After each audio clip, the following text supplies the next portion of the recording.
Bismillahirrahmanirrahim. Assalamualaikum warahmatullahi wabarakatuh. Alhamdulillahi wa kafa. Wassalatu wassalamu ala rasulil mustafa wa ala alihi wa ashabihi ahlas sidki wal wafa. Asyhadu an la ilaha illallah wahdahu la syarika lah wa asyhadu anna Muhammadan abduhu wa rasuluh la nabiyya wa la rasula ba'dah. Allahumma salli wa sallim ala nabiyyina Muhammadin wa ala alihi wa sahbihi wa man tabi'ahum bi ihsanin ila yaumiddin. Allahumma la sahla illa ma ja'altahu sahla wa anta taj'alul hazna idza syi'ta sahla. Allahumma inna na'udzubika min ilmin la yanfa' wa min qalbin la yakhsha' wa min nafsin la tasba' wa min da'awatin la yustajabu laha. Allahumma inna na'udzubika min haula'il arba'. Kaum muslimin muslimat, Bapak Ibu yang berbahagia, alhamdulillah Allah mudahkan malam hari ini kita hadir kembali di majelis ilmu di taman-taman surga, mengkaji kitab Nuzhatul Muttaqin, taman orang-orang yang bertakwa, ya, sama Riyadhus Shalihin, ya, apa tamannya orang-orang saleh, ya, sebagai ikhtiar agar kita oleh Allah dimuliakan, karena hakikatnya nikmat terbesar seorang hamba itu adalah al-hikmah. Wa may yu'tal hikmata faqad utiya khairan katsira. Siapa yang diberi oleh Allah al-hikmah, apa itu al-hikmah? Al-ilmu an-nafi'u, ilmu yang bermanfaat. Sungguh dia telah mendapatkan kebaikan yang banyak. Termasuk berkah adalah manakala kita umurnya manfaat. Karena sebaik-baik anugerah itu keberkahan, ya. Kalau Rasulullah SAW ya mendoakan keberkahan di pagi hari, Allahumma barik li ummati fi bukuriha, ya Allah berkahi umatku di pagi harinya. Ada yang mengatakan bukan hanya inspirasi waktu tetapi yang cekatan, ya. Bukur itu bersegera termasuk, ya, itu yang bercepat-cepat menyambut kebaikan-kebaikan. Alhamdulillah, pertemuan ke berapa ini? 5. Kemarin bab as-sidqu, ya, bab tentang jujur kemarin, ya, jujur secara lisan, jujur secara hati, secara perbuatan itu namanya sidq, sudah dibahas pada pertemuan yang kemarin, ya, fa inna sidqa yahdi ilal birri. Ada yang terlewat kemarin tentang jujur ini membawa keberkahan. Ini babnya bab tentang muamalah, ini saya batasi kemarin hadis yang terakhir ini. Al-bay'ani bil khiyari ma lam yatafarraqa fa in sadaqa wa bayyana burikan lahuma fi bai'ihima. Pedagang dan pembeli itu senantiasa diberkahi oleh Allah kapan? Kalau jujur dan transparan, ya. Jadi jujur transparan ini terbuka, ya. Kalau ada aib dijelaskan, ya. Ini kan susah, ya, pedagang hari ini, ya, bilangnya ini ori semua, ternyata ada kawinnya, ya. Wa in kadzaba wa katama, kalau keduanya nggak jujur itu, ya, yang beli, saya baca di beberapa tulisan kontemporer termasuk punya beberapa akun pura-pura menawar, itu termasuk bai'un najas itu ternyata, ya. Jadi Anda kalau dagang punya satu ini produk, punya 5 akun, ya, HP ini nawar, padahal itu nawar barang sendiri itu, ya, sehingga kelihatan barangnya banyak peminatnya, harganya bagus gitu kan, ya. Misalnya dibuka harga 7,5, ini apa sepeda motor Yamaha Mio 7,5, ya, nego gitu. Ada yang nawar, ya, 7 nggak dikasih gitu ya. 6,5 nggak dikasih gitu ya. Terus ada ya, ini padahal akun sendiri semua ini 1, 2, 3, 4, 5. Tiba-tiba ada yang nawar orang lain ini, Pak boleh nggak sekian, maaf penawaran tertinggi 7 juta nggak tak kasih gitu ya. Kalau jenengan mau 7,1, hitung-hitung seduluran gitu. Padahal yang nawar 5-5-nya akun sendiri itu ya. Itu bai'un najas termasuk itu ya. Nah Rasulullah SAW an bai'in najas kan. Itu kan kayak kelakuan belantik itu kan, yang bawa wedus 1 bolone ya kon ngenyang ya. Itu tidak boleh itu menghilangkan keberkahan kata Rasulullah kan. Wa in kadzaba wa katama ya, pembeli dan penjualnya enggak jujur, menyembunyikan aib ya, muhiqat barakatu bai'ihima, hilanglah keberkahan dari baiknya. Mungkin dapat badi tapi tidak dapat berkah. Ini kemarin hadis yang terlewat dari pembahasan bab as-sidqu, sidik ya. Malam ini kita masuk babul muraqabati ya, bab tentang muraqabah. Muraqabah tentu tidak asing ya. Muraqabah ini sering diartikan merasa diawasi oleh Allah ya. Ini dari satu hadis nanti yang sering kita dengar, hadis dari riwayat siapa ini, Muslim ya, dan Ahmad dari sahabat Umar bin Khattab. Muraqabah itu tadi ya, merasa senantiasa diawasi oleh Allah Subhanahu wa taala. Ini level yang paling tinggi dari seorang muslim. Maka yang paling menentukan itu memang memperbaiki batin. Allah menunjukkan dalam surat Al-Jumu'ah ayat yang kedua, tujuan Allah mengutus Rasul. Apa itu? Huwallazi ba'atsa fil ummiyina rasulan minhum yatlu 'alaihim ayatihi. Allah lah yang mengutus ke bangsa yang ummi. Yang mengherankan itu bangsanya ummi, wahyu pertamanya Iqra. Ya, bangsanya buta huruf, wahyu pertamanya Iqra. Apa Iqra? Baca. Jadi ternyata pilihan kata Quran ini tidak pernah kebetulan. Jadi Allah tahu jendela ilmu adalah membaca.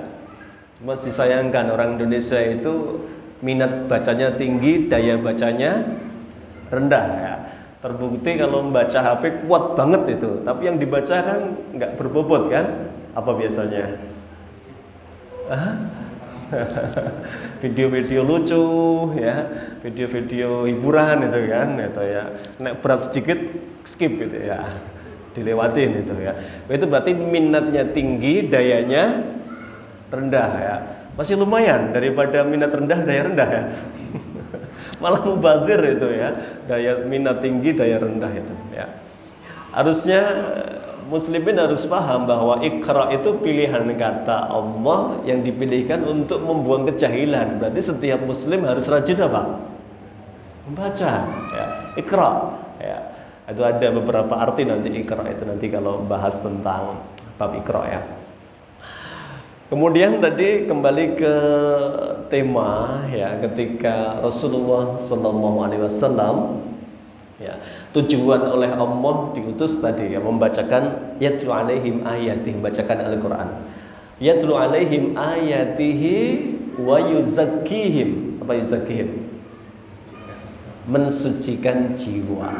Jadi memang tujuan Allah mengutus Rasul itu untuk membersihkan jiwa kaum muslimin kan. Berarti tema tentang tazkiyatun nafs itu tema mendasar. Yang ini justru pondasi. Ya.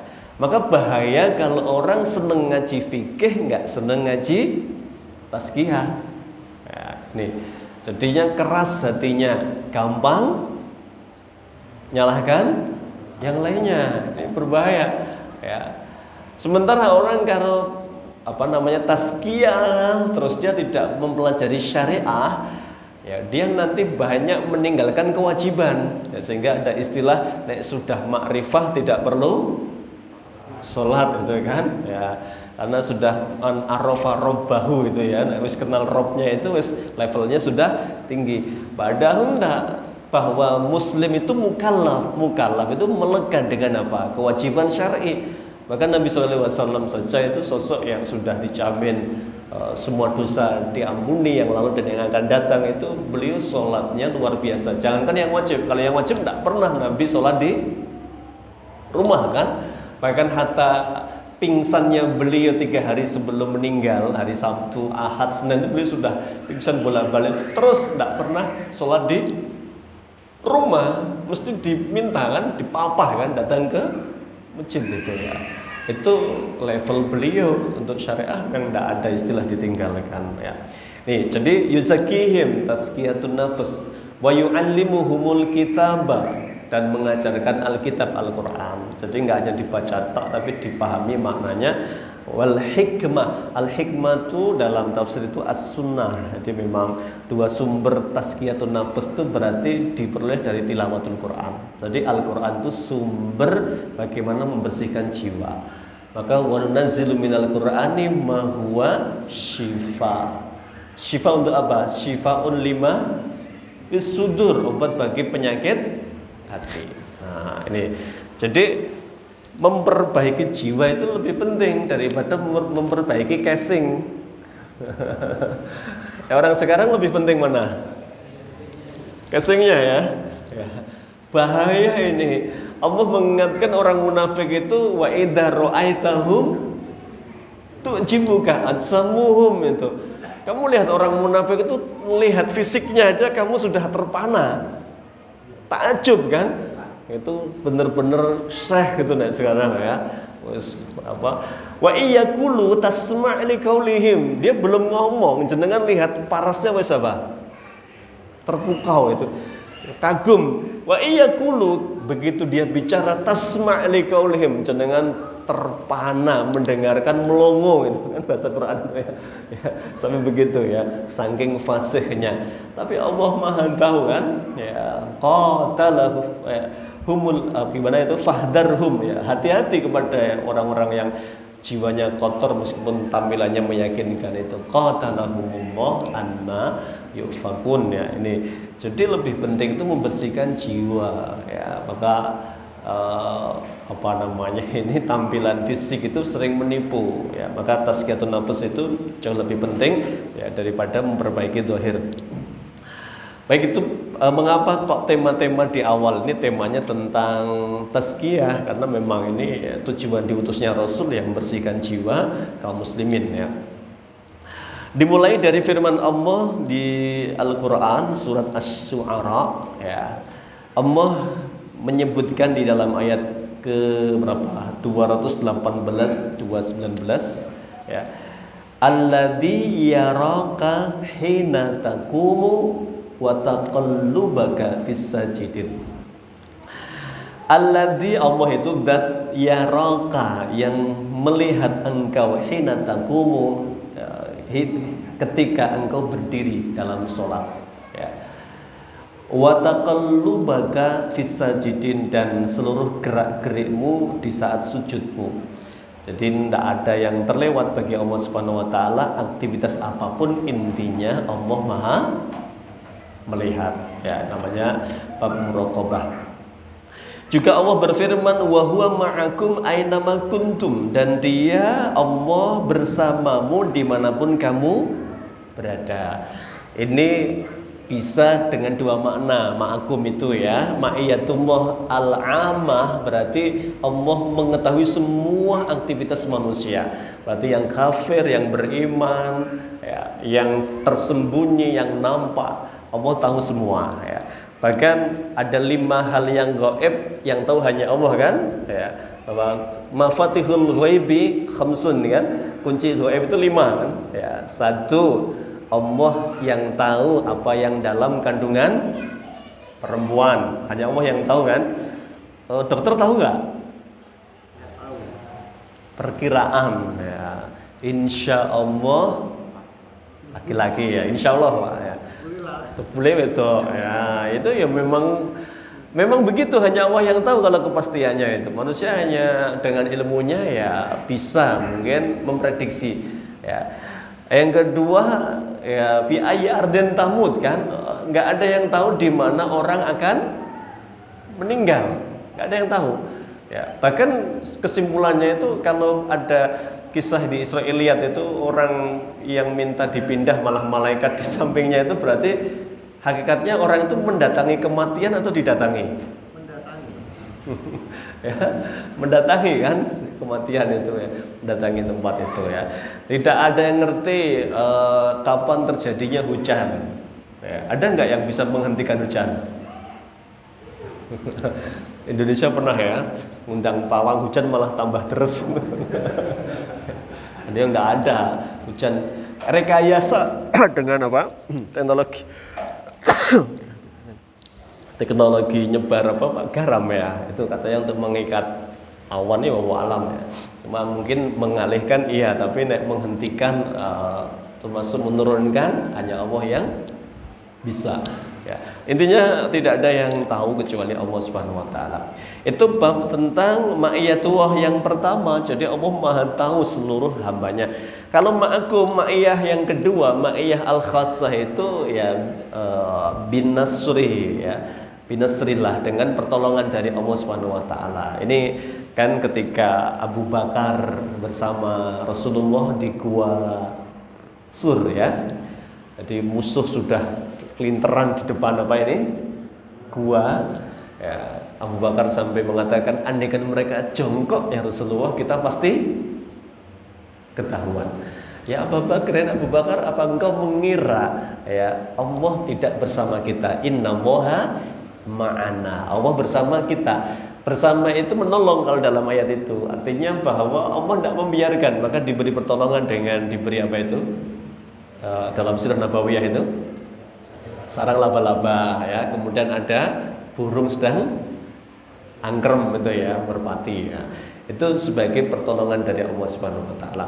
Tapi kalau mengacu kepada babnya di sini, ma'akum ini dengan ilmunya Allah, artinya Allah Maha tahu segala dimanapun kalian berada.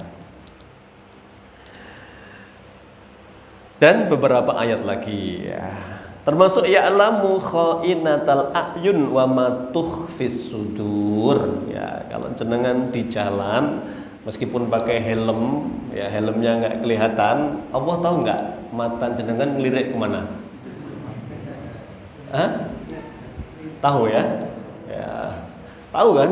Ya, kha'inatal a'yun itu ya. Wa ma tukhfis sudur, dan apa yang disembunyikan dalam hati, dalam dada itu Allah Maha tahu. Itu bab tentang muraqabah dari sisi ayat-ayat. Nah, jadi kitab ini disusun dengan dalil yang pertama dari ayat-ayat. Wa ammal ahadisu, dan adapun dari hadis-hadis Nabi ada banyak ini. Yang pertama hadis yang paling masyhur, ini kayaknya nggak dibaca semua ya, mungkin pada pertanyaan inti aja itu. Jibril datang ke Rasulullah kemudian bertanya, ya Muhammad akhbirni anil Islam, jelaskan kepada saya Islam itu apa. Islam itu intinya adalah amalan fisik ya, syahadat, sholat, puasa, zakat, pergi haji. Nah ini akhbirni anil iman. Apa itu iman? Iman perkara keyakinan ini. Antu'mina billah wa malaikatihi wa kutubihi wa rusulihi wal yaumil akhir wa tu'mina bil qadar khairihi wa syarrihi. Nah, sodakta yang ketiga ini yang terkait dengan tema akhbirni anil ihsan. Apa itu ihsan? Ya, ini bab tentang ihsan itu anta'budallaha ka'annaka tarahu. Engkau beribadah kepada Allah seakan-akan melihatnya. Fa in lam takun tarahu fa innahu yaraka. Dan seandainya engkau tidak bisa menjangkaunya, sungguh dia melihatmu. Nah, ini berarti sebuah ihsan ini derajat ya yang paling tinggi. Maka seorang muhsin sudah pasti mukmin dan muslim ya. Seorang mukmin sudah pasti muslim, belum tentu muhsin. Itu kalau bicara tentang derajat dalam hadis ini ya. Jadi definisi ihsan itu begitu ya. Jadi sudah sampai pada level merasa diawasi Allah Subhanahu wa taala. Ini di sini nggak ada. Ini yang membuat beberapa sahabatnya Abdullah bin Mubarak ini penasaran. Abdullah bin Mubarak ini kan orang yang spesial, jarang maksudnya ya. Kenapa jarang? Beliau ini ahli ilmu juga kaya. Ya. Kan seringnya itu kalau kaya nggak pinter, kalau pinter seringnya kan itu kan, karena dalam hadis riwayat Tirmidzi itu Nabi menyampaikan kan ya, Allah membagi dunia itu untuk 4 golongan kan. Ada abdun a'tahu Allahu ilman wa malan. Ada hamba yang diberi oleh Allah harta dan ilmu, atau ilmu dan harta. Ini level paling tinggi, paling jarang loh Pak itu. Kan enggak banyak kan ulama Indonesia aja misalnya yang pinter sugih kan gitu kan. Jarang kan. Mungkin Ustadz Adi Hidayat salah satunya ya. Kalau pengajian suka bagi apa? Umroh. Umroh ya. Insyaallah ya. Datang ditanya, "Ada yang hafal juz amma?" Ada gitu. Ya, besok umroh ya sama saya. Itu ya, Ustaznya keren banget kan Ustaz Adi Hidayat itu ya. Pinter hafal Quran, sa ayate, sa pojok-pojoke itu ya. Duitnya akeh meneh itu ya, masyaallah ya. Muliakan S2 gratis itu ya. Ya, bayangkan itu. Itu level tertinggi itu, kata Nabi, wa hadza bi a'la manazil. Ini memang manzilah paling tinggi itu ya ini, ahli ilmu, ahli harta. Ini dzumalin dzu ilmin, ini ya, komplit ini ya. Julukannya al-alama. Ibnu Mubarak, Abdullah bin Mubarak itu berarti memang alim di banyak ilmu kan. Kalau bicara fikih seakan-akan beliau memang hanya bisanya fikih seakan-akan itu. Kalau bicara tentang ilmu apa mungkin akidah seakan-akan beliau hanya bisanya itu tok. Kan kayak sekarang profesor fisika, dia bisa biologi nggak? Belum tentu kan gitu ya. Atau bahasa bisa nggak? Belum tentu. Tapi al-alamah itu memang menguasai banyak hal. Dan beliau orang yang kaya kan, Abdullah bin Mubarak ini. Makin langka lagi beliau jago perang. Ya, ini kan makin langka. Murid-murid kita itu kan di sekolah itu, pondok itu kan biasanya nak seneng olahraga, rapat ya pinter kan. Ya, biasanya sing pinter rak seneng olahraga kan gitu kan. Wayai olahraga malah ngapal gitu ya. Nah, wayai ngapal langsung yang seneng olahraga, Ustadz saya dihukum aja gitu. Jadi belum ngapal wis nyerah itu, berdiri di pojokan itu karena sudah nggak bisa itu kan itu. Memang faktanya begitu, sering kalinya gitu. Tapi Abdullah bin Mubarak itu sudah alama, kaya, jago perang lagi ini. Ya. Maka beliau berani menasihati Fudail bin Iyad ya abidal haramain itu, kalau absortana la alimta annaka fil ibadati tal'abu itu kan, dalam kisah legendnya itu ya, kisah surat legendarisnya itu kan ya, sampean itu meskipun tiap hari sholat di Masjidil Haram, bayangkan Pak, 100.000 lebih baik daripada di Masjid Ibnu Mubarak kan pahalanya itu kan, ininya kan keutamaannya itu loh ya. Meskipun sampean itu abidal haramain, bosan di Mekah pindah Madinah, bosan di Madinah pindah ke Mekah, sampean nangis di depan Ka'bah, itu pura-pura atau main-main tok dengan agama itu ya. Karena kami disembelih setiap hari oleh orang-orang kafir gitu ya. Mungkin sekarang muftinya Gaza nyurati Raja Salman yang ahli ibadah Imam Masjidil Haram gitu kan, mungkin ya disurati. Karena memang Abdullah bin Mubarak ya mujahid, petarung memang gitu kan, ya pinter itu. Ada yang penasaran apa sih yang membuat beliau ini makomnya demikian mulia itu? Ada memang kalau mau tahu orang itu zaman dulu syaratnya apa? Safar bareng ya. Maka ada pertanyaan, Bapak kenal enggak dengan orang itu? Kenal itu. Pertanyaan itu, kok bisa kenal? Pernah safar bareng? Belum. Ya. Belum kenal kalau belum safar itu, karena kenal itu ngerti apa? Ya bahasanya njobo jero ya. Kalau sudah safar itu kan berat, Pak. Bekal minim, biasanya orang cenderung apa? Jengkel, emosi. Misalnya bekal minim, perjalanan jauh, minum tinggal sedikit itu dombe dewe apa bagi-bagi biasanya. Nah, makanya jangan ngomong kenal ya belum safar gitu ya. Nah, yang kedua, kalau belum pernah muamalah.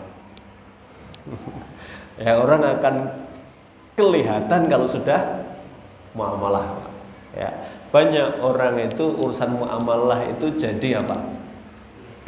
Ya, wis dalile hilang. Ya, muamalah ini ya.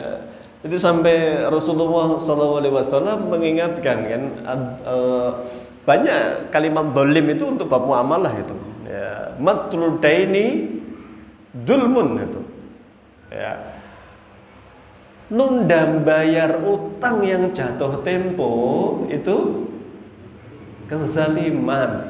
Adzulmu dulumatun yaumal kiamah kata Nabi.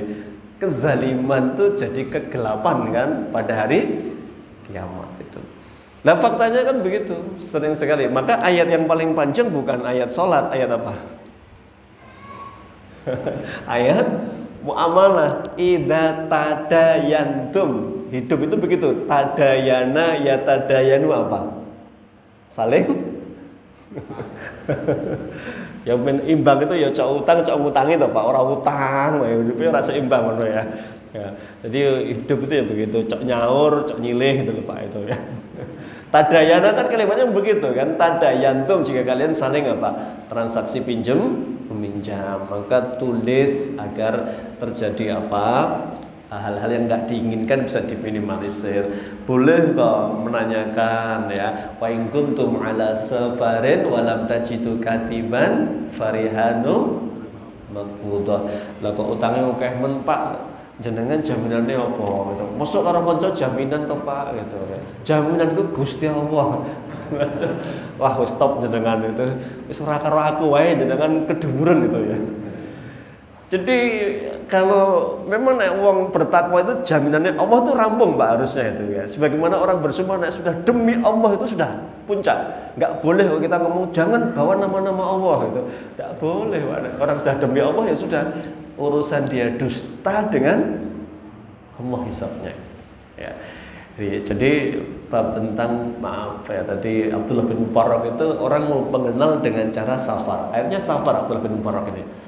Ya, safar orang itu penasaran apa sih hebatnya Abdullah bin Mubarak demikian, masya Allah, berkah ilmunya, berkah hartanya, ya, berkah keberaniannya itu Abdullah bin Mubarak. Ternyata suatu hari pas safar di sebuah perjalanan nginep di sebuah penginapan, tiba-tiba lampu itu padam, lampu padam, gitu. Karena belum ada HP, belum ada apa itu otomatis apa gelap gulita. Selang beberapa menit pemilik rumah itu menyalakan lampu. Wah, begitu mati lampu biasanya orang komentarnya apa? Wah, mati lampu karo ngobrol gitu. Begitu apa ini nyala biar gitu apa? Alhamdulillah semuanya tertawa kecuali Abdullah bin Mubarak. Ya. Air matanya sudah basah sampai janggutnya. Ketika ditanya apa yang menyebabkan Anda menangis? Begitu lampu mati, saya tering bayangkan kubur yang gelap gulita. Ini hari ini ada nggak yang levelnya begini? Nggak ada Pak itu. Makanya orang langsung nyimpulkan, wah ini yang membedakan kita dengan Abdullah bin Mubarak. Mungkin yang alim banyak, hebat, ya. Tapi yang khosyah itu tidak banyak. Di beliau ini masya Allah ya, bayangkan begitu. Maka ini bab tentang muraqabah tadi ya, level paling tinggi dari seorang muslim itu ya memang tolak ukurnya ya kita dengan Allah. Jadi nggak ada yang tahu ya masalah hati kecuali kita dengan Allah Subhanahu Wa Taala. Maka yang paling berbahaya itu orang yang hanya fokus memperbaiki zahir, tidak memperbaiki batin. Ini hadis tentang apa tadi? ihsan ya, muraqabah itu ihsan tadi. Hadis berikutnya ini dari sahabat Abdullah bin Abbas. Ini masyhur juga hadis ini. Diriwayatkan oleh Imam At-Tirmidzi, hadisun hasanun sahih. Hadisnya terkenal, jenengan sering mendengar meskipun nggak hafal semua mungkin ya. Abdullah bin Abbas cerita, kuntu khalfan Nabi sallallahu alaihi wasallam yauman. Satu hari saya dikunceng Nabi ya. Kalau naik onta itu bonceng di depan atau di belakang? Hah? Tergantung anak cilik di depan ya. Kayak anak kita naik motor, naik kecil di mana? Di depan kan? Nah, naik onta gitu ya. Ya, dikunceng Nabi di depannya Nabi. Yauman satu hari. Ini dalam keterangan itu ketika umur Abdullah bin Abbas 10 tahun. Anak 10 tahun, Pak. Ini berarti tentang kenapa pilihan katanya enggak berat-berat, pendek-pendek itu karena yang dihadapi anak 10 tahun. Ini kalau pelajaran tarbiyahnya nanti termasuk disebut oleh Syekh Abdul Fattah Abu Hudah itu metode menasihati terbaik di saat jalan-jalan. Ini disebut ya. Jadi metode terbaik ketika jalan-jalan. Ya, pokoknya dijak jalan-jalan sambil ngobrol. Itu biasanya nasihatnya lebih masuk. Ya, apalagi nek sambil makan enak Pak, itu insya Allah masuk ya. Makanan. Ada yang meneliti, tahu nek penelitian kan penelitian itu boleh dipercaya boleh enggak kan? Kalau pakar otak itu mengatakan anak laki-laki jangan menasihatinya di saat lapar karena dia nggak ada yang masuk. Ya, logistik mempengaruhi logika bagi laki-laki itu. Ya. Ini sudah makan semua Pak? Sudah ya? Kalau belum jangan ngaji Pak, nggak fokus dengan itu. Karena logistik mempengaruhi logika ini ya. Jadi makan dulu ya ini. Memang begitu kalau anak laki-laki itu kata dinasihati nggak masuk. Nah maka diajak kemana, dia sukanya apa, ya sudah makan enak, ya baru ditanya. Adik tadi kok ada Pak Ustadz menyampaikan katanya di kelas ada kejadian gini. Nah, dia cerita semua. Iya, ya tadinya aku dinakali dulu kok bales tuh ya gitu. Nah, dia cerita Pak setelah kenyang gitu ya. Nah pas lapar langsung diadang ngarep lawang. Ya, bener toh kamu tadi gelut meneh nih sekolahan. Langsung malah banting apa? Tasnya lah gitu ya. Mesti lapar diajak bicara itu. Ini ilmu Pak, ilmu tentang menasihati. Nah, ini ilmunya pas perjalanan. Itu termasuk waktu terbaik memberikan nasihat kepada anak-anak. Ya, boleh dicoba besok pagi ya ketika nganter ya. Nabi menasihati, ya ghulam inni u'allimuka kalimatin ya, wahai anakku sayang gitu ya, aku akan menyampaikan untukmu beberapa untian nasihat. Ihfadillah yahfadka, jagalah Allah, Allah akan menjagamu. Ini bab tentang al-jaza'u min jinsil amali ya, bahwa segala sesuatu itu tergantung amal perbuatan. Nah, di pondok ada pepatah man yazra yasud. Siapa menanam dia memanen. Bisa enggak nanam panen bisa enggak? Nyolong ya. nebas ya begini ya. Tapi ini pepatah ini kan untuk membuat orang berpikir ya bahwa kalau mau panen itu ada ikhtiarnya, ada usahanya itu ya. Kamu kalau mau dijaga oleh Allah ya jaga dulu Allah kan begitu. Jaga Allah maksudnya apa? Nanti kalau di buku Jami'ul Ulum wal Hikam Ibnu Rajab mendetailkan banget ini. Jaga perintahnya jangan kamu tinggalkan, jaga larangannya jangan kamu kerjakan. Kamu akan dijaga oleh Allah. Dijaga apanya? Dijaga urusan dunia, harta. Jadi harta yang binasa itu termasuk gara-gara nggak menjaga Allah. Ya, saya baca di surat Ar-Ra'd ayat ke berapa? 15 kalau nggak salah ya. Ada ayat yang sering dipakai motivator. Apa ayatnya? Innallaha la yughayyiru ma biqaumin hatta yughayyiru ma bi anfusihim.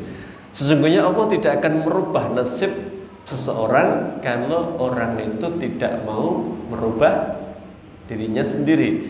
Itu sering sekali kan untuk motivator ya. Kalau mau kaya berarti apa? Kerja keras itu ya.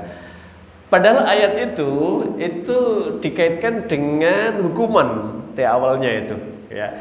Artinya nikmat Allah itu langgeng, kemudian hilang akibat perbuatan manusia. Ada negeri baldatun thayyibatun wa rabbun ghafur. Negeri mana? Bukan Konoha ya. Negeri Sabah ya. Sabah ini mirip kita ini ya, baldatun thayyibah, negerinya subur, makmur. Nah, kita subur tapi belum makmur ya, ini ya. Belum makmur ya, subur belum makmur itu ya. Sabar ya, Pak. Sabar subur. Ya ini. Ini negeri Sabah itu luar biasa. Tadinya ya diapit oleh dua gunung, lembah itu ya, masya Allah ya, sebelah kanan lembah subur banget itu, nyaris nggak pernah gagal panen negeri itu ya. Kemudian biasa Pak, orang kalau sugih biasanya apa? Lali ya, segitulah ya. Kemudian oleh Allah dihukum dengan hukuman apa? Dikirim. Itu kan subur, kenapa? Karena ada bendungan Sailal Arim itu ya, bendungan Arim. Wah, itu bendungan paling keren di zamannya Pak. Jadi nggak pernah gagal panen karena bendungan itu menyirami pertanian sepanjang masanya itu. Dan karena maksiat itu kemudian oleh Allah dihukum. Ya, hukumannya bendungannya jebol, semua lahan pertanian rusak, dan hukuman itu nggak berhenti dengan rusaknya itu. Negeri itu nggak bisa ditanami kecuali sidr, kata Allah. Sidr apa? Bidara ya. Ya mungkin jin orang Jepang yang situ ya. Karena banyak pohon bidara itu. Tapi tanduri apapun pahit di situ, di keterangan tafsirnya itu ya. Jadi nggak ada berkahnya, hilang berkahnya Pak itu. Ya. Nah, ini contoh kalau mau dijaga oleh Allah hartamu, ya jaga Allah dulu, tunaikan yang wajib apa? Zakat. Kan zakat itu apa fungsi zakat? Apa bedanya fungsi zakat dengan sedekah? Zakat itu jelas, khud min amwalihim shadaqatan tutahhiruhum. Ibarat fungsi kalau tanaman itu ada hama. Kalau ada hama diapakan? Disemprot atau dipupuk? Nah, disemprot lah ya. Hama itu dibunuh. Ya. Kalau hamanya hilang, kalau mau subur diapakan? Dipupuk. Maka kalimatnya Allah yang haqqu wa hurriba wa yurbis shadaqah. Kalau mau berkah bisnisnya, mau berkembang usahanya, perbanyak sedekah. Jadi nek ajakan simpen, jadikan deposito, itu ngajak bangkrut itu. Perintahnya Allah nek meh banyak jangan diribakan tapi diapakan? Ya, dikembangkan kan? Ya, untuk diperbanyak bisa bersedekah itu. Nah, berarti zakat itu menghilangkan penyakit tadi, ya, biar enggak bangkrut, biar enggak rugi dizakati. Kalau mau berkembang perbanyak sedekah. Bisa bayangkan kalau duanya dijalankan kan, ibarat tanaman, hamanya hilang, pupuknya menyuburkan. Berarti dia apa? Hasilnya maksimal. Kalau mau dijaga Allah, ya urusan dunia, hartamu, bahkan termasuk urusan di dalam buku Jamil Ulumul Hikam itu urusan agama. Jadi manusia punya dua lawan ujian, fitnatu syubuhat sama fitnatu syahwat. Fitnatu syubuhat itu tentang kejahilan, bodoh. Ya, bodoh. Maka fitnah syubhat hanya bisa dilawan dengan apa? Ilmu, belajar. Ta'alam, ya, falaisal mar'u yulhadu aliman. Belajar, nggak ada bayi lahir langsung pinter. Imam Syafi'i lahir pinter enggak ya. Jadi kalau nggak mau belajar itu ya dia akan jadi orang jahil. Kemudian yang kedua, fitnatu syahwat. Syahwat itu kaitannya hawa nafsu. Maka pelaku maksiat itu sering sekali bukan orang yang nggak tahu, justru tahu. Memang orang itu sering diuji dengan apanya, Pak? Lisannya. Ya. Ini lagi ngetren ya, yang gembar-gembor koruptor harus dibunuh mati hukumannya. Ya, miskinkan 7 turunan, malah korupsi. Ya kan? Yang lagi rame kan OTT itu kan. Itu kan keren banget video-videonya itu. Saya yang paling mendukung koruptor harus dimiskinkan, ya, perlu hukuman mati. Lah jebule malah memang orang itu apa-apa diuji dengan omongannya. Ya, memang omong-omong itu ya begitu. Ya, jadi sering sekali ya kebalik itu ya. Katakan tidak pada korupsi, jebule korupsi ya. Berani jujur, hebat, tukang ngapusi. Pokoknya orang itu sering diuji dengan omongannya. Maka kita itu juga sering. Maka bab bulan kemarin sidik itu antara omongan, perbuatan dengan hati apa? Sama. Ya, itu yang susah, Pak. Sidik itu begitu, bukan soal omongan tak. Maka ada hadis man sa'ala syahadata bisidqin ballaghahu wa huwa manazila syuhada wa in mata ala firasi. Itu sidik dalam niat dan perbuatan. Siapa yang benar-benar ingin mati syahid oleh Allah dan jujur ya. Jujur itu ya berarti ada Masya Allah kerinduan ya, meskipun sedang tidak memungkinkan itu, bahkan nanti matinya di mana? Kasur. Allah mencatat seorang syahid. Kenapa? Dia sidik. Ya, jujur dengan apa yang cita-citakan. Ya, jujur itu membawa aksi pastinya nanti, punya persiapan dan lain sebagainya. Itu kalau mau dijaga Allah ya jaga Allah, kata Rasulullah. Jagalah Allah, Allah akan menjagamu. Termasuk menjaga dari syahwat itu tadi. Ya. Ada bab tentang sholat. Ya. Innas sholata tanha 'anil fahsya wal munkar. Kan ada ceritanya ini, sahabat kawan kita itu kalau malam sholatnya rajin ya Rasulullah, tapi nek siang maling. Ya. Apakah sebaiknya dihentikan sholatnya? Ya, jangan, tetap kerjakan sholat. Kalau sholatnya benar, nanti Allah jauhkan dari 2, fahsya wal munkar. Ya, jangan STMJ, sholat terus masih jalan. Ya, tapi nek sholatnya benar, insya Allah oleh Allah dibuang. Ya. Banyak orang-orang yang membawa ke hijrah itu nasihatnya sama. Saya juga pernah ada orang konsultasi ya, masih jahiliyah lah, masih banyak perbuatan-perbuatan yang kurang pas, masih mendem ya, yang punya duit sering pasang togel dan tidak sholat. Ya. Orang begitu jangan dinasihati, Mas mendeme prei. Ya, siji aja, Mas sholat. Ya. Ping pinten Pak ngono ya. Nggih nek saged ping gangsal ya. Lah kula nggih ping kalih tok niku Pak, nggih lumayan. Ning ping kalih niku Jumatan tok Pak gitu. Dia itu nggak pernah 3 kali berturut-turut nggak Jumatan, kan dia meyakini ya siapa tidak Jumatan 3 kali berturut-turut ya kafir itu ya. Jadi pernah itu kita ngajak temen yang pas yang ngajak itu dihampiri ya. Mas Jumatan anu Pak cek duwe celengan siji. Lho itu nyata Pak ya, nyata ya kayak wong Semarang gitu. Ya, wongnya orang yang gini tapi ya, saya tuh turun dewe mana wani cerita itu ya gitu ya. Ya masih nyelengi siji gitu ya. Jadi yang penting 2, 1 ya, jangan 3 ya. Jangan bolong 3 kali gitu ya. Bolong isi ya, bolong isi gitu. Ini syubhat namanya Pak ini ya. Ya kalau belum ngerti syubhat, kalau sudah ngerti namanya syahwat, berarti kan ya sudah tahu kan. Yang begini itu Pak, ya masih minum minuman keras, masih main judi, ya percuma mandek judi ini Pak. Gitu.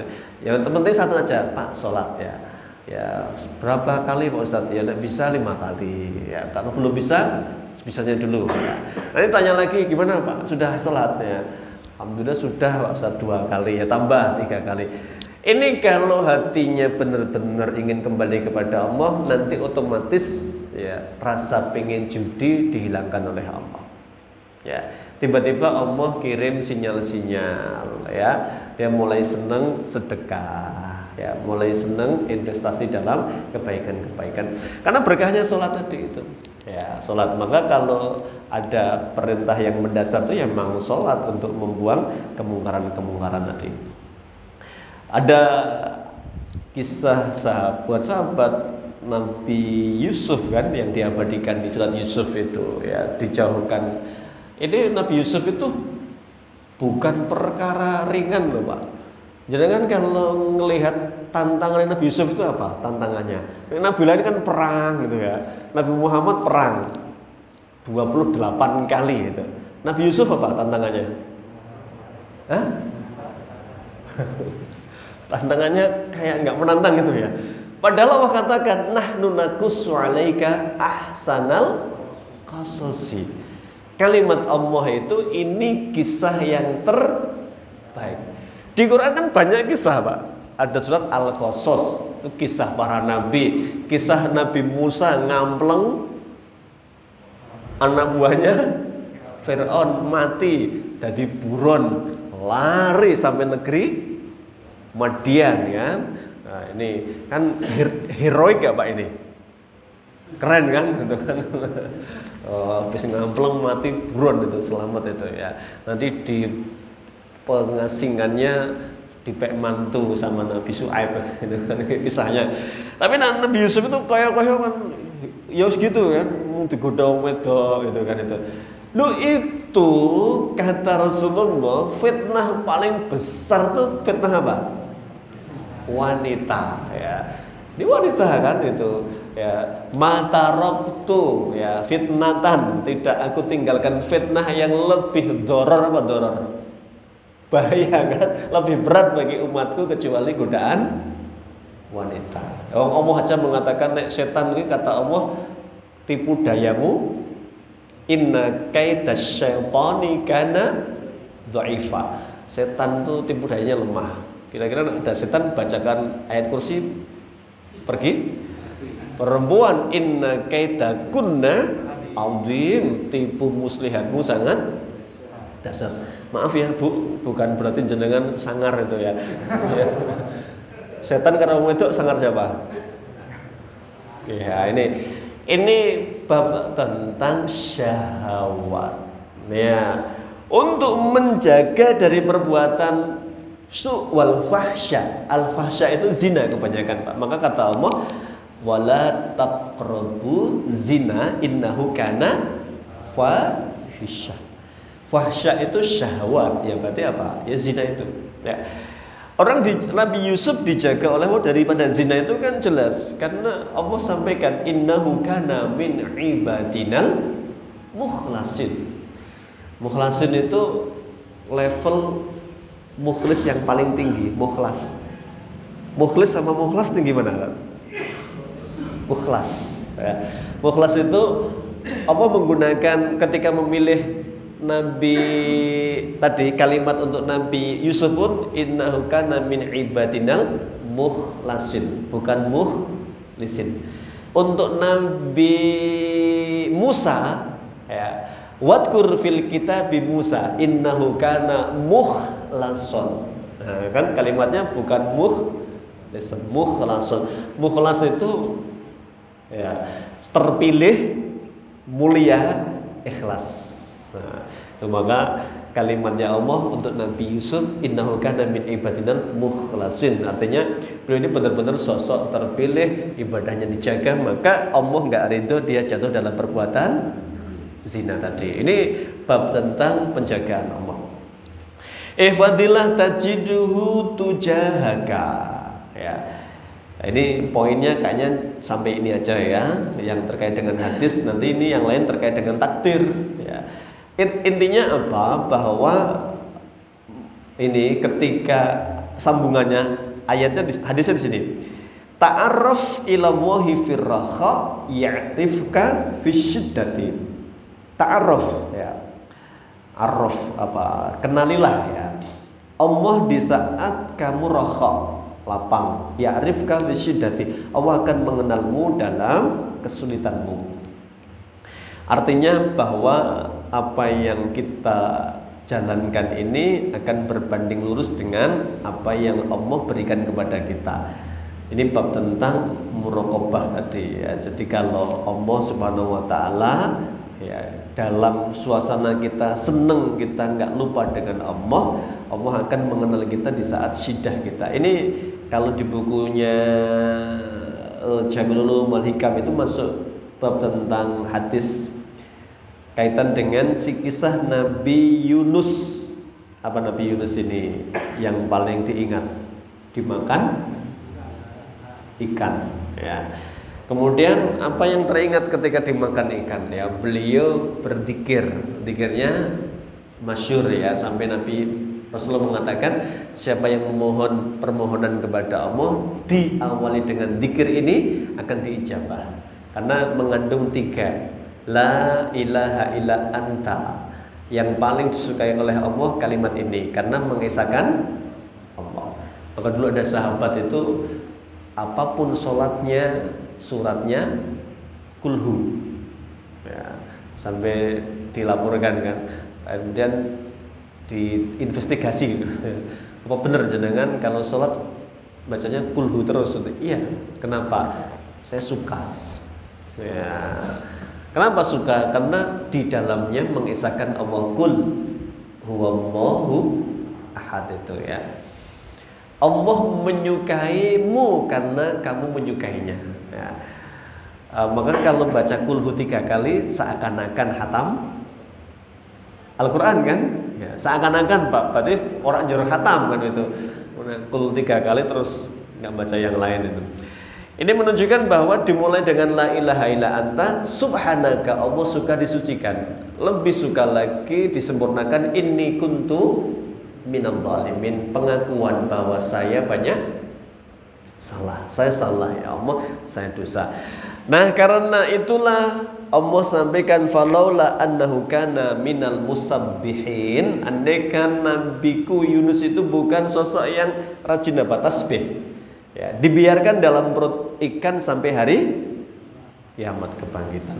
Nah, ini jadi termasuk muraqabah ini adalah ya merasa ada Allah dimanapun sehingga meminta hanya kepada Allah Subhanahu Wa Taala. Ini hadis yang terkait dengan yang kedua. Ya, ada termasuk muraqabah itu merasa tidak memandang maksiat itu perkara yang enteng. Ada perkara yang bagi kita kata Rasulullah itu kayak nggak dosa ya, tapi bagi kami para sahabat di zaman Nabi itu termasuk dosa yang sangat besar. Apa kira-kira ya? Yang hari ini dianggap biasa, dulu dianggap menakutkan. Banyak ya, misalnya namimah. Apa namimah? Adu domba ya, kan paling gampang itu yang diadu domba siapa? Ini kan Ba'alawi sama apa Pak? Yang sering padu itu Imat. Jadi Kiai Nusantara dibenturkan dengan Habib. Wah, ini kan. Ya, karena kadang Habibnya juga apa namanya? Hulu ya, cerita Isra Mi'raj tiap hari, terus malaikat ditantang ya, Israel dibentak itu kan ya, kadang rak masuk akal itu ya. Ditanya molah malih ya gitu ya, itu ya. Ini kan apa namanya? Membuat tidak bagus itu. Bahkan satu Habib lebih mulia dari 1000 kiai itu kan perbuatan-perbuatan yang tidak pas itu. Lah yang goreng-goreng itu tadi ya namanya namimah, apa adu domba ya. Akhirnya yang pro Nusantara ngomong usir Habib Yaman dari ini. Namimah bisa saja dengan tulisan hari ini kan ngadu domba itu perbuatan yang sangat dibenci oleh Allah itu yamshi bin namimah. Maka Nabi kan pernah mengatakannya innahuma la yu'adzaban. Dua penghuni kubur itu sedang diadab. Dua-duanya diadab mengira itu dosa kecil, padahal di hadapan Allah luar biasa ngedu. Makanya boleh bohong dalam rangka mendamaikan. Lu bohong ra apa-apa malah HP mendamaikan lho Pak. Ada dua orang padu ya nggak ketemu ya. Jenengan punya inisiatif ya. Tiba-tiba mendatangi besok pagi nih Pak, Sabtu pagi ya, Jumat pagi ya, mendatangi beli anggur tak kilo. Pak, saya dititipi anggur sama bapak itu. Ya, mosok Mas. Tenan Pak, nah ya ini. Wah, berarti wonge jane apik ya ngono. Ya apik to Pak jane wong kuwi ngono. Mung ketok-etok Pak ora apik. Wingi mungkin pas ada setan lewat mungkin ya. Saya akur sama jenengan. Oh, kira-kira gimana Bapak ini, Pak? Padahal jenengan ngapusi loh, boleh enggak? Oh, boleh. Islah datal bain itu boleh dengan bohong kan boleh itu ya. Padahal duitnya jenengan dewe, dia ngomong, Pak aku titipi duit kan butuh anggur Pak, kayak jenengan itu. Kira-kira orang ini dikirimi anggur seneng nggak? Ya mesti seneng Pak, meskipun belum bisa membalas. Nah nanti jenengan balas ganti ya, toko kayak apa, duren. Ya Pak aku baru ketemu, wingi kayak sing ribut karo jenengan, malah titip duit 1.000 kan butuh duren, tak kayak jenengan ini Pak. Yang di sini juga nggak percaya, mosok toh Mas, wong ketok apa jenenge ra iso dijak omong kok ngono ya. Tenan Pak aku baru ketemu. Nah, ini saking senengnya Allah persatuan, bahkan bohong saja boleh. Sebagaimana jenengan boleh bohong sama istri untuk kebaikan. Ya. Boleh enggak? Nah, boleh kan? Menggombal tuh boleh kan itu ya. Ngomong apa ya misalnya apa sih Pak ya orang itu tergombal ketemu nih kata-kata ya. Apalah gitu ya dipuji ya indahnya bulan tak seindah senyummu gitu ya mengutip rawahu Roma Irama ya intinya kan boleh kan menyenangkan istri. Sing ora entuk tuh ngapusi Pak ya, ngapusi untuk hal yang negatif kan ya. Balik bengi saka ngendi ngakune taklim ngono ya. Ya, padahal baropo ya taklim tenan ini. Ya, habis apa lah maksiat malah ngaku taklim itu tidak boleh ya. Jadi boleh itu islah untuk kebaikan itu boleh. Itu menunjukkan bahwa saking-sakingnya bohong itu nggak bagus sebenarnya kan. Tapi dalam beberapa hal dibolehkan tadi menyatukan dua orang yang bertiga itu. Ya, itu bagus itu boleh. Sebagaimana ghibah itu buruk kecuali ya ada kepentingan. Ya, ada kezaliman Pak ini ya untuk mencari solusi ya boleh ya membicarakan la yuhibbu wahul jahra bisu illa man zulim itu kan kezaliman. Atau ada yang butuh informasi ya Pak wong iki piye ya aku ben dijak bisnis ini tak kandhani ya iki dhisik lho ya mbuh nek saiki wis tobat aku ora mudeng. Ini persis Rasulullah dimintai pendapat. Ada perempuan namanya Ummu Qais itu siapa lengkapnya itu ya Fatimah binti Qais bukan Ummu Fatimah binti Qais. Ini bunga Madinah ketika itu ya janda itu baru habis masa idahnya sing lamar loro bareng kayak itu. Maka dia bingung kan datang ke Rasulullah ya. Rasulullah saya dilamar dua orang itu piye gitu. Siapa? Ya nyebut nama Abu Jaham sama Muawiyah bin Abi Sufyan ya.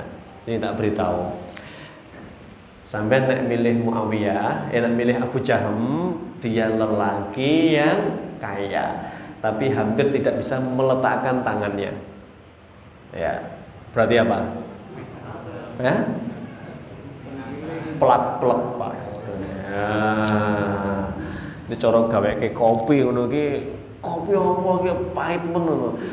Gelasnya dibanting Pak. Biar tapi langsung kayak duitnya tak 1 juta atau kuneh. Ya. Sumbut ya. Tapi yang ngamuan duitnya oke gitu ya. Gibah nggak Rasulullah itu? Ya enggak, ini kan ya gibah, mereka kan nggak ada orangnya kan, tapi ini untuk kepentingan kan itu.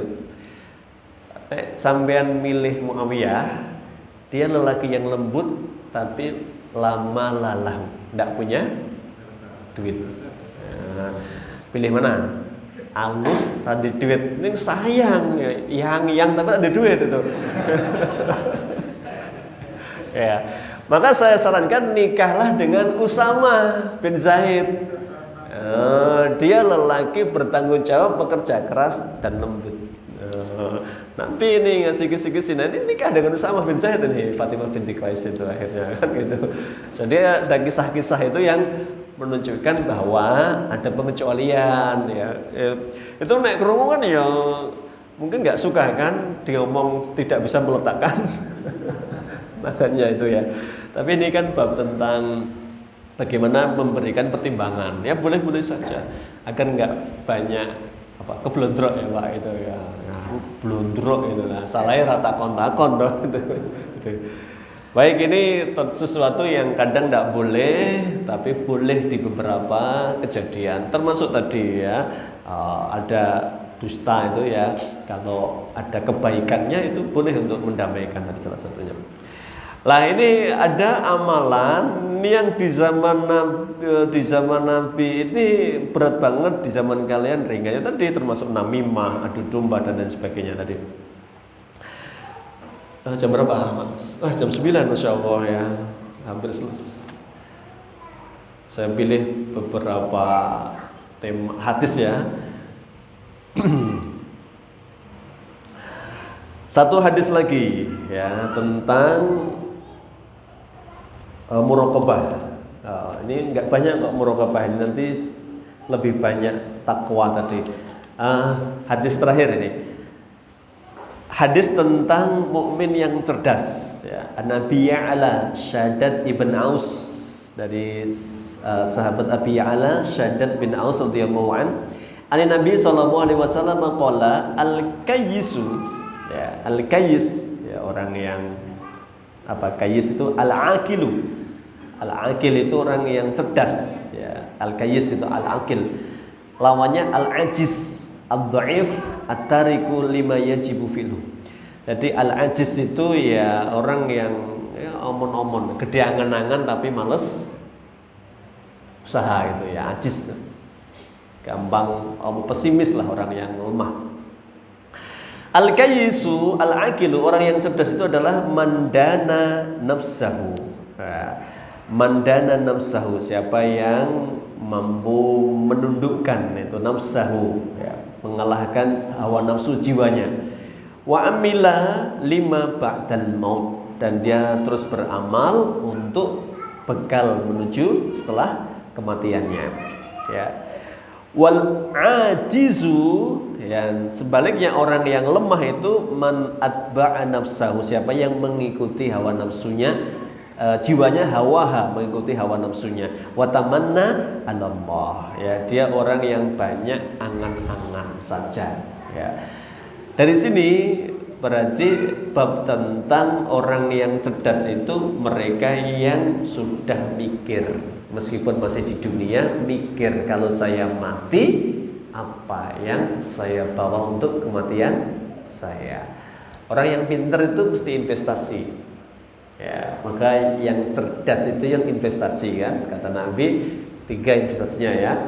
Milih ya, idza mata ibnu adam in qata'anhu amaluhu ila min salasin, itu min shadaqatin jariyah, ilmin yuntafa'u bih, waladin salihin yad'ulah. 1, 2, 3 ini investasi semuanya. Maka orang kalau sudah cerdas itu ya mesti investasi. Urusan akhirat harus cerdas. Urusan dunia, orang cerdas orang yang berpikir apa? Investasi. Ya. Pernah mendengar? Ini nggak ada di sini Pak. Ini kisah motivasi saja. Ada 2 orang. Ya, dua orang ini anak muda, dua-duanya anak muda, masih seger awake ya. Ada satu kampung susah dapat air, airnya di pegunungan. Ya, dua pemuda ini mengambil langkah yang bertolak belakang. Yang satu dia bekerja keras. Wah, akhirnya apa? Bawa jerigen. Kadang dipikul, kadang satu hari pakai gerobak. Terus pokoknya semakin dia kerja keras, semakin dapat air banyak, dapat duit banyak. Yang satu dia bekerja paruh waktu, bekerja harian yang gajinya tetap. Pilih mana Pak? Penghasilan tetap atau tetap berpenghasilan? Kalau penghasilan tetap ini ajek ramundak-mundak, tapi nek tetap berpenghasilan seono seorang. Ya ini sok minus banget itu ya. Ya begitu kan itu. Nah, tetap ya wis ajek aja gitu. Lah ini dia bekerja paruh waktu, setengah hari bekerja tadi ikut orang, dan dia bekerja di waktu yang lain separuh hari ke atas dia gunakan untuk motong bambu. Ya, kemudian mulai membuat pipa-pipa, disambung, bambu disambung, dibelah, ya, dikuai, dalamnya dibuang itu. Nggak ada hasilnya untuk sebulan, 2 bulan, 3 bulan ya. Sampai mungkin setahun berikutnya tersambunglah sumber air dari mana? Dari gunung sampai ke kampung ya. Butuh waktu 1 tahun ya. Berikutnya orang pemuda tadi yang duitnya akeh masih mengandalkan ember. Kira-kira tambah umur, tambah banyak yang dibawa, tambah sedikit? Tambah sedikit. Nah, berarti yang kerja keras sama kerja cerdas menang mana? Nah, itu dunia aja direwangi gitu Pak, apalagi akhirat. Maka orang yang cerdas itu adalah yang mampu menundukkan hawa nafsu dunianya. Orang yang dunia ini pengennya Pak, barisa itu apa pengennya? Turu lah. Kita memang menyalahi sunnah ini ngaji barisa itu. Ya. Jadi barisa itu kan apa? Turu ya. Tapi nggak apa-apa. Ini memang ada pengecualian. No. Nanti nek ulama itu kan prinsipnya man talabal ula sahirul layal kan. Siapa yang pengen mulia, ya pengen ilmunya banyak kan, jangan tidur di malam hari. Suruh apa? Bergadang. Nah, maka ulama itu ya bergadang, Pak. Nggak ada ulama kok turu awan turun bagi turu ya ora ono ya. Awan melek bagi melek itu ya. Ulama zaman dulu kan tidurnya sebentar-sebentar itu. Nah, semoga kita bukan dalam rangka tidak mengikuti sunnah, tapi dalam rangka menghidupkan malam untuk meraih kemuliaan ilmu tadi ya. Karena memang mantolabal ula sahirul layal itu ya. Siapa pengen kemuliaan ilmu ya bergadang, sering membaca, belajar sampai malam.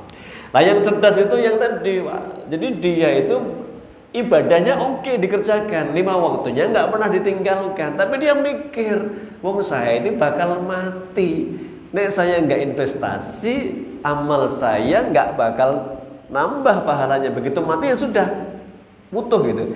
Tapi nek saya cerdas, anak dipinterkan, begitu dia pinter, alim, doa pada sholat, Rabbi firli wanita ya warhamhuma kama rabbana shighran, itu masya Allah, pahala kita ditambah oleh Allah, kedudukan kita ditinggikan oleh Allah, itu anak. Kedua ilmu, kan suruh milih kita, karena Allah membagi kesempatan amal sebagaimana membagi rezeki. Ada yang rezekinya banyak dan terbatas, ada rezekinya ilmu, maka ini bahkan bisa lebih panjang daripada anak, daripada harta. Ya, ngajar ya, baikan. Ini kita ngaji kitab Nuzhatul Mutakin dari Syarah Riyadhus Shalihin. Ini Imam siapa pengarang Riyadhus Shalihin? Imam Nawawi ya. Ini kan lelaki yang penuh berkah, nggak nikah ya. Boleh nggak nikah? Nikah itu wajib nggak? Hah? Nikah itu pilihan Mbak ya. Sebagaimana poligami itu sunnah pemubah. Hah? Ya, mubah Pak itu ya. Saya baca di beberapa ulama itu mubah itu.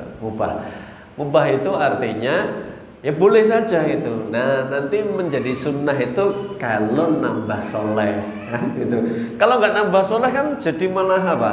Ya soleh itu berarti kan soleh untuk dirinya sendiri, soleh untuk keluarganya. Tentu kalau soleh itu anaknya jadi berkah. Nabi kan bangga kalau umatnya banyak. Tentu banyak yang bertakwa kan itu ya.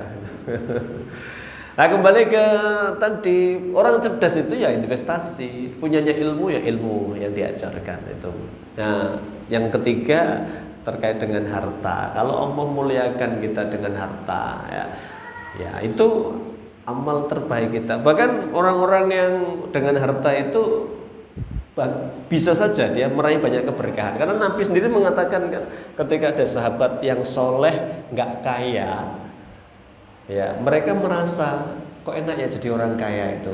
Mereka soleh dan bisa mensolehkan orang lain dengan apanya? Hartanya itu. Ya, kata Nabi, "Dzalika fadlun min rabbikum," kan? Yaitu anugerah dari Allah itu. Jadi Allah itu mengetahui mana hamba-hambanya yang layak diberi, mana yang dicukupkan oleh Allah Subhanahu wa taala. Bahkan ada ayatnya, walau basatallahu rizqa li ibadihi labaghaw. Ada loh orang itu sugih malah kementus, Pak itu. Sugih malah apa? Kemaki itu. Ya, melampaui batas. Oh itu ya. Ya, maka wis gawe melarat ae men ora kemaki gitu kan. Ya, bukan kita berarti seudon ya.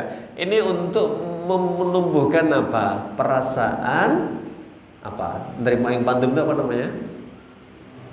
Qanaah ya, dalam diri kita, bahwa tidak selalu melihat satu sisi. Kita punya anak-anak yang soleh, ya, punya ilmu yang manfaat, meskipun harta mungkin bukan di bab ini rezeki kita, itu tidak masalah, karena masih punya banyak rezeki-rezeki dari pintu-pintu yang lain. Wallahu a'lam bishawab. Demikian pembahasan terkait dengan muraqabah. Jadi muraqabah itu tidak hanya merasa diawasi Allah saja, tapi juga ihsan. Ihsan itu beramal soleh yang terbaik. Wa rahmatullahi qaribun minal muhsinin. Dan rahmat Allah itu dekat dengan orang-orang yang terus berbuat baik. Ya, rahmat Pak, hidup ini yang dicari rahmatnya Allah agar turun berkah ya setelah rahmatnya Allah. Demikian saya cukupkan, kita akhiri dengan kafaratul majelis. Subhanaka Allahumma wa bihamdika asyhadu an la ilaha illa anta astaghfiruka wa atubu ilaik. Berikutnya insyaallah bab tentang at-taqwa. Selebihnya saya serahkan ke moderator. Kurang lebihnya mohon maaf. Billahi taufiq wal hidayah. Assalamualaikum warahmatullahi wabarakatuh.